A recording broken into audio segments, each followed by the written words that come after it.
एक पंडित जी थे। उन्होंने एक नदी के किनारे अपना आश्रम बनाया हुआ था। पंडित जी बहुत विद्वान थे। उनके आश्रम में दूर दूर से लोग ज्ञान प्राप्त करने के लिए आते थे। नदी के दूसरे किनारे पर लक्ष्मी नाम की एक ग्वालिन अपने बूढ़े पिता के साथ रहा करती थी। लक्ष्मी सारा दिन अपने गायों की देखभाल करती थी। सुबह जल्दी उठकर अपने गायों को नहला कर दूध दोहती, फिर अपने पिताजी के लिए खाना बनाती और उसके बाद तैयार होकर दूध बेचने के लिए निकल जाया करती थी। पंडित जी के आश्रम में भी दूध लक्ष्मी के यहाँ से ही आया करता था। एक बार पंडित जी को किसी काम से शहर जाना पड़ा। उन्होंने लक्ष्मी से कहा कि उन्हें शहर जाना है, इसलिए अगले दिन दूध उन्हें जल्दी चाहिए। लक्ष्मी अगले दिन जल्दी आने का वादा करके चली गई। अगले दिन लक्ष्मी ने सुबह जल्दी उठकर अपना सारा काम समाप्त किया और जल्दी से दूध उठाकर आश्रम की तरफ निकल पड़ी। नदी किनारे उसने आकर देखा कि कोई मल्लाह अभी तक नहीं आया था। लक्ष्मी बगैर नाव के नदी कैसे पार करती? फिर क्या था, लक्ष्मी को आश्रम तक पहुंचने में देर हो गई। आश्रम में पंडित जी जाने के लिए तैयार खड़े हुए थे। उन्हें सिर्फ लक्ष्मी का इंतजार था। लक्ष्मी को देखते ही पंडित जी ने लक्ष्मी को डांटना शुरू कर दिया और देरी से आने का कारण पूछा। लक्ष्मी ने बड़ी मासूमियत से पंडित जी से कहा कि नदी पर कोई मल्लाह नहीं था, तो फिर मैं नदी कैसे पार करती, इसलिए देर हो गई। पंडित जी गुस्से में तो थे ही। उन्हें लगा कि लक्ष्मी बहाने बना रही है। उन्होंने भी गुस्से में लक्ष्मी से कहा, क्यों बहाने बनाती है?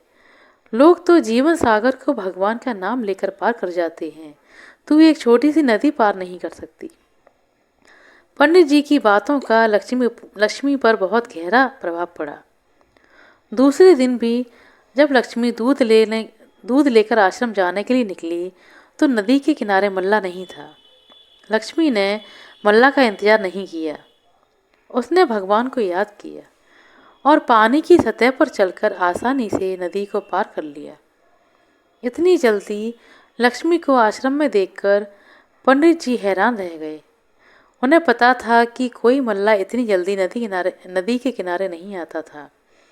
उन्होंने लक्ष्मी से पूछा, तुमने आज नदी कैसे पार की? इतनी सुबह तो कोई मल्लाह नहीं मिलता है। लक्ष्मी ने बड़ी सरलता से उत्तर दिया, पंडित जी, आपके बताए हुए तरीके से नदी पार करके आई हूँ। मैंने भगवान का नाम लिया और पानी की सतह पर चलकर नदी को पार कर लिया।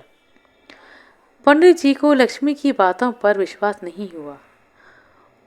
उन्होंने लक्ष्मी से फिर पानी पर चलने के लिए कहा। अब लक्ष्मी नदी के किनारे गई और उसने भगवान का नाम जपते जपते बड़ी आसानी से पानी की सतह पर चलकर नदी को पार कर लिया।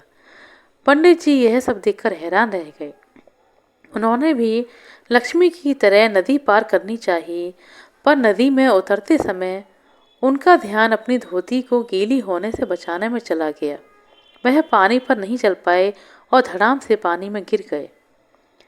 पंडित जी को गिरते देख लक्ष्मी ने हंसते हुए कहा, आपने तो भगवान का नाम ही नहीं लिया। आपका सारा ध्यान अपनी नई धोती को बचाने में लगा हुआ था।